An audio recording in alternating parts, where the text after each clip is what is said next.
नमो भगवते वासुदेवाय। नमस्कार, मैं आचार्य विनय कश्यप। दोस्तों, आज हम लोग एक अनोखे चार्ट के बारे में जानेंगे कि मेरिज कैसे दिखा जाए। ठीक है, बहुत आसानी से हम कैसे जान सकते हैं कि जातक व जातिका का जीवन में शादी है कि नहीं, शादी का सुख है कि नहीं। ये किस तरह हम बहुत आसानी से बोल सकते हैं कि आपका शादी होगा, ये 100% होगा। तो उसके लिए हमें क्या चाहिए? किसी भी कुंडली के लिए हमें फर्स्ट लॉर्ड और 7 लॉर्ड चाहिए, और लग्न जिस डिग्री में उदित हुआ है, जिस नक्षत्र में उदित हुआ है, उसे चाहिए।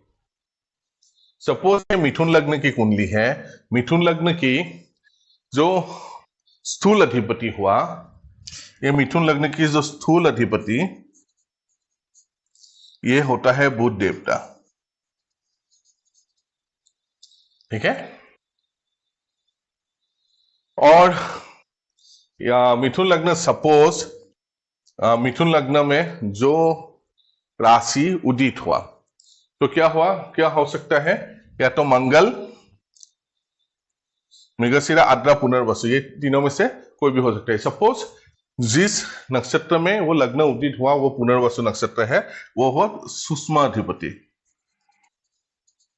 सूक्ष्म अधिपति वो हुआ गुरु। ठीक है, अच्छा नहीं, इसे हम पोज देते हैं क्योंकि ये सप्तम के अधिपति तो है ही गुरु। ये सूक्ष्म अधिपति सपोज यहां पर मंगल हुआ, सूक्ष्म अधिपति मंगल हुआ। ठीक है, मृगशिरा नक्षत्र में ये पहले 3 डिग्री में, मिथुन लग्न में 3 डिग्री में अगर राशि उदित होता है तो ये मृगशिरा नक्षत्र में आएगा। सपोज ये मृगशिरा सूक्ष्म अधिपति मंगल हुआ, फिर 7 लॉर्ड का अधिपति जो है वो 7 लॉर्ड, क्योंकि 7 हाउस जो है शादी का महत्वपूर्ण हाउस है, 7 लॉर्ड होगा यहाँ गुरु। हमें ये इन तीनों से काम है। ये किस तरह से एप्लीकेशन किया जाता है आइए हम समझेंगे इसके बारे में। और हमें चाहिए क्या? अष्टक वर्ग चाहिए। हमेशा सर्वाष्टक वर्ग देखना अनिवार्य है, क्योंकि फल मिलेगा या नहीं मिलेगा ये उस दिन जो ग्रह प्लेस हुआ था उसकी अकॉर्डिंग कितने भाव में कितने बिंदु मिला था वो भी हमें बहुत जानना चाहिए। ये अगर नहीं जान के हम लोग फलादेश करेंगे तो वो सही नहीं होता है। सपोज ये अष्टक वर्ग की, सर्वाष्टक वर्ग की कुंडली है, सर्वाष्टक वर्ग। ठीक है, यहां पर क्या क्या चाहिए? लग्न में 28 से ज्यादा होना चाहिए, 28 और 28 से ज्यादा होना चाहिए। 7 हाउस में भी 28 और 28 से ज्यादा होना चाहिए, और 11 हाउस में भी 28 और 28 से ज्यादा बिंदु होना चाहिए, वो सर्वाष्टक वर्ग में। ठीक है, और ये हम किस तरह से निकल सकते हैं कि जातक व जातिका का शादी होगा या नहीं। अगर जन्म लग्न में ही बुध देवता, मंगल देवता, गुरु देवता, अगर ये 10 नक्षत्र जो विवाह का कारक नक्षत्र है, ये सब जो है जातक व जातिका को परिवार बनाने में मदद करता है। ये परिवार कैसे बढ़ाएगा? शादी के माध्यम से बढ़ाएगा। ठीक है, तो शादी के माध्यम से परिवार बढ़ाने में ये जो नक्षत्र है हमेशा ये एक्टिव रहता है। क्या क्या? रोहिणी नक्षत्र, मृगशिरा नक्षत्र, मघा, उत्तर फाल्गुनी, हस्ता, स्वाति, अनुराधा, मूल, उत्तराषाढ़ा और रेवती। ये अगर जन्म लग्न की कुंडली में ही ये 3 प्लेनेट अगर इन नक्षत्र में हो तो कन्फर्म जो है जातक व जातिका का शादी होगा ही होगा। ठीक है, और क्या देखना होगा? सर्वाष्टक वर्ग में फर्स्ट हाउस, 7th हाउस और 11th हाउस। 11th हाउस जो है वो लाभ का भाव है, इसलिए इसे लाभ, किसी भी रिलेशनशिप या किसी भी कर्म के लिए लाभ होना चाहिए। अगर आप शादी करके आपका लाभ नहीं होगा तो शादी उस पर्याय में नहीं जाएगा। तो इसलिए सर्वाष्टक वर्ग में फर्स्ट हाउस, 7th हाउस और 11th हाउस में 28 और 28 के ऊपर होना चाहिए, और ये स्थूल अधिपति, सूक्ष्म अधिपति और 7 लॉर्ड जो है इनमें से किसी भी नक्षत्र में अगर हो तो ऐसे जातक जातिका का जो शादी जो है वो कंफर्म होता है, बहुत फ्रूटफुल होता है, शादी कभी टूटता नहीं है। शादी के बाद जो जातक व जातिका है वो बहुत ऊपर उन्नति करता है। अभी आएगा कि हाँ ये इसमें है प्लेनेट है तो शादी मेरा क्या वो बचपन में हो जाएगा क्या, या कभी कभी ये सिचुएशन में भी शादी नहीं होता है लेकिन क्या शादी होगा ही नहीं क्या। इसे देखने के लिए हमें क्या देखना होगा, दशा अंतरदशा, दशा अंतरदशा, अंतरदशा, दशा अंतरदशा देखना होगा। अगर स्थूल अधिपति, सूक्ष्म अधिपति और सेवन लॉर्ड अधिपति का जब भी दशा अंतरदशा आएगा तो वो जो टाइम है वो इंडिकेट कर देगा, ठीक है, वो टाइम इंडिकेट कर देगा कि जातक व जातिका का इस दौरान शादी हो सकता है, तो इस दौरान शादी होगा।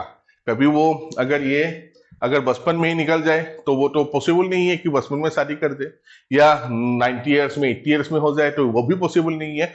इसे एक राइट टाइम में होना चाहिए कि ऐसा दशा अंतरदशा राइट टाइम में अगर आ जाता है तो जातक राइट टाइम में शादी करता है। और उसे और टाइम अगर एक्चुअल निकलना है तो क्या देखना पड़ेगा, हमें ट्रांजिट देखना पड़ेगा। ये समझिएगा बात को, एस्ट्रोलॉजी का रिजल्ट जो है एक चीज के ऊपर नहीं होता है, बहुत सारे कैलकुलेशन के बाद उसका बाद फलादेश करना पड़ता है। यह है ट्रांजिट कुंडली, गोचर ट्रांजिट देखना होगा।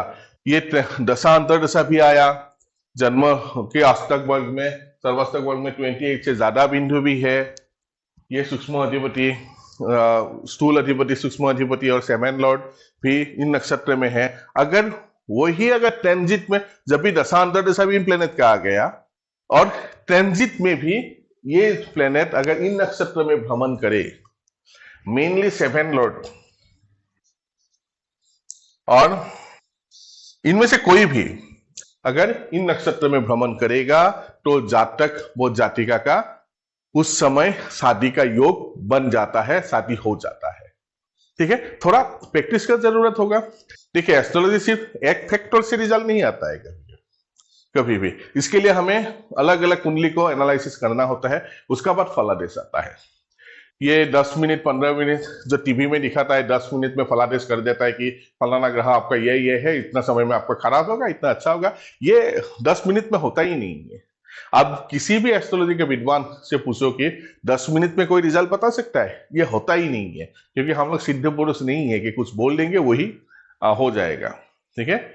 तो इसके लिए हमें प्रॉपर एनालिसिस की जरूरत है, ये साइंटिफिक वे का एनालिसिस है, ठीक है, इसे हमें करना है। तो पहले हमें क्या देखना होगा, लग्न कुंडली में देखना होगा, राशि लग्न का लॉर्ड को देखना होगा, लग्न जिस समय उदित हुआ है वो किस नक्षत्र में है, उसके अधिपति को चाहिए। लग्न लॉर्ड जो है वो स्थूल अधिपति हुआ और नक्षत्र लॉर्ड सूक्ष्म अधिपति हुआ। फिर सेवन लॉर्ड को चाहिए, सेवन लॉर्ड, और उसका बाद हमें सर्वाष्टक वर्ग में कितना मार्क मिला है वो चाहिए। फिर अगर वो लग्न लॉर्ड अगर इन नक्षत्र में हो तो ये शादी के लिए बहुत शुभ संकेत हो जाता है। अगर इस नक्षत्र में नहीं भी हो, अगर ट्रांजिट में अगर इन नक्षत्र में आ गया ये प्लेनेट, तो उसी दौरान शादी का योग बनता है, शादी का संयोग बनता है। इस तरह हम बहुत आसानी से बोल सकते हैं कि जातक को जातिका का शादी होगा या नहीं, अगर होगा तो शुभ होगा या अशुभ होगा, जातक को शादी का सुख मिलेगा या नहीं। तो आशा है कि ये वीडियो आपको समझ में आया होगा। अगर आपको ये वीडियो समझ में आता है तो प्लीज इसे लाइक कीजिएगा, शेयर कीजिएगा और सब्सक्राइब करना मत भूलिएगा। और एक दर्शकगण, और एक बात है कि आप लोगों का लाइक शेयर और सब्सक्राइब करने से क्या होता है कि हमें भी मोटिवेशन मिलता है कि आपके सम्मुख ऐसे जो एस्ट्रोलॉजी का जो टेक्निक है आप लोगों के सम्मुख लाता रहे। तो आज की वीडियो यही विराम देते हैं, धन्यवाद।